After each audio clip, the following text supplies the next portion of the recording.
എന്നാൽ പിന്നെ തുടങ്ങിയാലോ. Welcome to Jibi's diaries. ഇന്ന് ഞാനൊരു ചിക്കൻ കറിയാണ് വെക്കുന്നത്. നമ്മുടെ ഈ കല്യാണത്തിനൊക്കെ പോകുമ്പം ഈ ഫ്രൈഡ് റൈസിൻ്റെ കൂടെ കിട്ടുന്ന ഒരു ചിക്കൻ കറിയിൽ സാധാരണ ഇപ്പോൾ ചോറാണ്, പക്ഷെ പണ്ടൊക്കെ കൂടുതലും ഈ ഫ്രൈഡ് റൈസും ചിക്കൻ കറി ആയിരുന്നു മെയിനായിട്ട് എനിക്ക് തോന്നിയിട്ടുള്ളത്. എന്നാൽ പിന്നെ അതൊന്ന് ട്രൈ ചെയ്യാമെന്ന് വിചാരിച്ചു. അപ്പോൾ ബേസിക്കായിട്ട് ഒന്ന് മാരിനേറ്റ് ചെയ്ത് വെക്കണം നമ്മുടെ ചിക്കന്. എന്നാൽ പിന്നെ മുളക് പൊടി, മല്ലിപ്പൊടി, കുരുമുളക് പൊടി, ഉപ്പ്, നാരങ്ങാനീര്, ഇതിൻ്റെ അകത്ത് നിങ്ങൾക്ക് ജിഞ്ചർ ഗാർലിക് പേസ്റ്റും ഇടാം കേട്ടോ. പക്ഷെ ഞാനിവിടെ ചേർക്കുന്നില്ല. അതിൻ്റെ കൂടെ നിങ്ങൾക്ക് കുറച്ച് പെരുംജീരകം പൊടിച്ചതോ അല്ലാതെ സാധാരണ ഇടാം. അങ്ങനെ വെള്ളമൊക്കെ ഒഴിച്ച് മിക്സാക്കി ഞാൻ കട്ട് ചെയ്ത് വെച്ചിട്ടുണ്ടായിരുന്നു ചിക്കൻ. അതെല്ലാം കൂടെ ഇട്ട് നല്ലപോലെ ഒന്ന് മിക്സ് ചെയ്ത് നമുക്ക് ഈ മാരിനേറ്റ് ചെയ്ത ചിക്കൻ ഒരു അറ്റ്ലീസ്റ്റ് 1 hour എങ്കിലും നമുക്കൊന്ന് ഫ്രിഡ്ജിൽ വെച്ചിട്ട് നമുക്കിതിനെ ഫ്രൈ ചെയ്തെടുക്കാം. ഓക്കെ, ചിക്കൻ അവിടെ സെറ്റാവുന്ന സമയം കൊണ്ട് നമുക്ക് അതിലേക്കുള്ള ഗ്രേവിക്കുള്ള പരിപാടി നോക്കാം. ഈ സവാള അരിയിലാണല്ലോ അതിൻ്റെ മെയിൻ പരിപാടി. എന്നാൽ പിന്നെ ഒന്നേന്നങ്ങ് തുടങ്ങാം അല്ലേ. ഇപ്പോഴും ഞാൻ ഓർക്കുന്നുണ്ട്, മമ്മിയൊക്കെ എൻ്റെ അടുത്ത് സവാള അരിയാൻ പറയുമ്പോഴത്തേനും ഞാൻ എന്തെങ്കിലും റീസൺ ഉണ്ടെന്ന് പറഞ്ഞ് ആ വഴി പോകും. പിന്നെ ആ കിച്ചൻ്റെ ഭാഗത്തേക്ക് കുക്കിംഗ് ഒക്കെ കഴിഞ്ഞ് കഴിക്കാനാണ് ഞാൻ ചെല്ലുന്നത്. പക്ഷേ ഇവിടെ ഇപ്പോൾ അത് പറഞ്ഞിട്ട് കാര്യമില്ലല്ലോ, ഞാൻ തന്നെ ഉണ്ടാക്കണമല്ലോ. അങ്ങനെ എന്ന് വെച്ചാൽ ജെറി കുക്ക് ചെയ്യില്ല എന്നല്ല കേട്ടോ, ജെറിക്ക് പറ്റുന്ന പോലെയൊക്കെ ജെറി എന്നെ മാക്സിമം ഹെൽപ്പ് ചെയ്യാറുണ്ട്. പിന്നെ ഇങ്ങനെ ഓരോ സ്പെഷ്യലൊക്കെ വെക്കുമ്പം നമ്മൾ തന്നെ അത് ചെയ്യുമ്പോഴാണല്ലോ നമുക്കൊരു സംതൃപ്തി. അങ്ങനെ ഓരോ സവോളയായിട്ട് ഞാൻ ഇവിടെ അരിഞ്ഞുകൊണ്ടിരിക്കുകയാണ്. നിങ്ങളെടുക്കുന്ന ചിക്കൻ അനുസരിച്ച് വേണം സവോളയും ഗ്രേവിയും ഒക്കെ എങ്ങനെ വേണമെന്ന് നിങ്ങൾക്ക് തീരുമാനിക്കാം കേട്ടോ. ഞാനിവിടെ ഒരു 3 എണ്ണമാണ് എടുക്കുന്നത്, അതനുസരിച്ചാണ് ഇവിടെ കട്ട് ചെയ്യുന്നത്. എനിക്ക് ഈ ഫുഡിൻ്റെ ടേസ്റ്റും കാര്യങ്ങളൊക്കെ കൂടുതലായിട്ട് ഞാൻ മനസ്സിലാക്കിയത് ഞാൻ ബോർഡിങ്ങിലും ഹോസ്റ്റലിലും നിന്നതാണ്.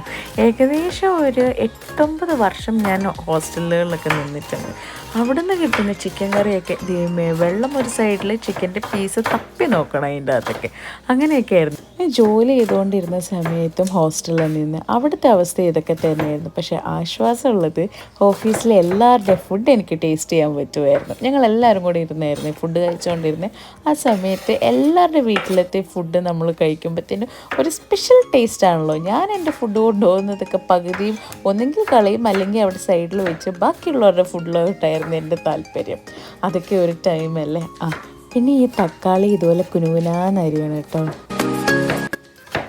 ജിഞ്ചറും ഗാർലിക്കും ഞാനിവിടെ അരിയുന്നില്ല, ബിക്കോസ് ഞാൻ അതിൻ്റെ പേസ്റ്റ് ചേർക്കാവുന്ന ഓർത്തത്. പിന്നെ ഞാൻ ഓൾറെഡി എൻ്റെ ചിക്കൻ്റെ മസാലയിലൊക്കെ ചില്ലി പൗഡറും ഒക്കെ കുറച്ചേറെ ചേർത്തത് കൊണ്ട് ഞാനിവിടെ നമ്മുടെ പച്ചമുളക് ചേർക്കുന്നില്ല. നിങ്ങൾക്ക് വേണമെങ്കിൽ പച്ചമുളകും ഇഞ്ചിയും വെളുത്തുള്ളിയും കൂടെ എടുത്തിട്ട് ഒന്ന് ക്രഷ് ചെയ്തിട്ട് ഇതിൻ്റെ അകത്ത് ചേർക്കണം. അപ്പോൾ കുറച്ചും കൂടെ ഫ്ലേവർ. അങ്ങനെ നമ്മുടെ അരിയൽ പരിപാടിയൊക്കെ കഴിഞ്ഞ് ചിക്കൻ സെറ്റായിട്ടുണ്ട്. എന്നാൽ പിന്നെ കോക്കനട്ട് ഓയിലാണ് ഞാൻ ഇവിടെ യൂസ് ചെയ്യുന്നത്. അതാണല്ലോ ഒരു ടേസ്റ്റ്. ചിക്കൻ ഓരോ ബാച്ചായിട്ട് ഇടാമെന്ന് വിചാരിച്ചു.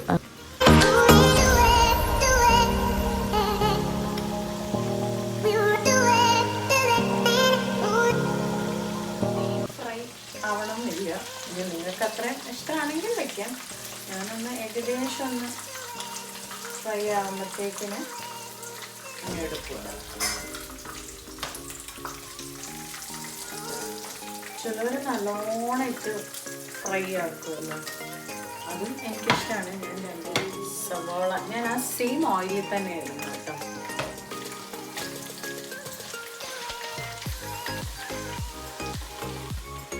ജിഞ്ചർ ഗാർലിക് പേസ്റ്റ്, ഉപ്പ്, ടൊമാറ്റോ. സവാള ഒക്കെ നല്ലോണം അരി സെറ്റായിട്ടുണ്ട്. നമ്മൾ അരിഞ്ഞ് വെച്ച നമ്മുടെ ടൊമാറ്റോയും കൂടെ ചേർത്തിട്ട് ഒരു മിനിറ്റ് അതൊന്ന് ഉടഞ്ഞ് ആകുമ്പോഴത്തേക്കിന് നമുക്ക് ബാക്കി നമ്മുടെ മസാല പൗഡേഴ്സൊക്കെ ഇടാം. ഇതിലേക്ക് ഞാൻ ചേർത്തത് മുളക് പൊടി, മഞ്ഞൾപ്പൊടി, ചിക്കൻ മസാല, ഇച്ചിരി ഗരം മസാലയും കൂടെ. ഞാൻ അധികം ഇട്ടില്ല, ബിക്കോസ് ഞാൻ മാരിനേറ്റ് ചെയ്ത സമയത്ത് തന്നെ എല്ലാം കുറച്ച് കൂടുതലാണ് ചേർത്ത് മാരിനേറ്റ് ചെയ്ത്. അതുകൊണ്ട് ഞാൻ ഗ്രേവിക്ക് അധികം അങ്ങ് ചേർത്തില്ല, ബിക്കോസ് ചിക്കനിൽ നിന്ന് തന്നെ ഉള്ള എല്ലാം അതിൻ്റെ അകത്ത് ആയിക്കോളുമല്ലോ. അപ്പം ഞാൻ ഒത്തിരി ഇനിയും ഭയങ്കര സ്പൈസി ആവണ്ടെന്ന് വിചാരിച്ചു കുറച്ചേ ചേർത്തുള്ളൂ.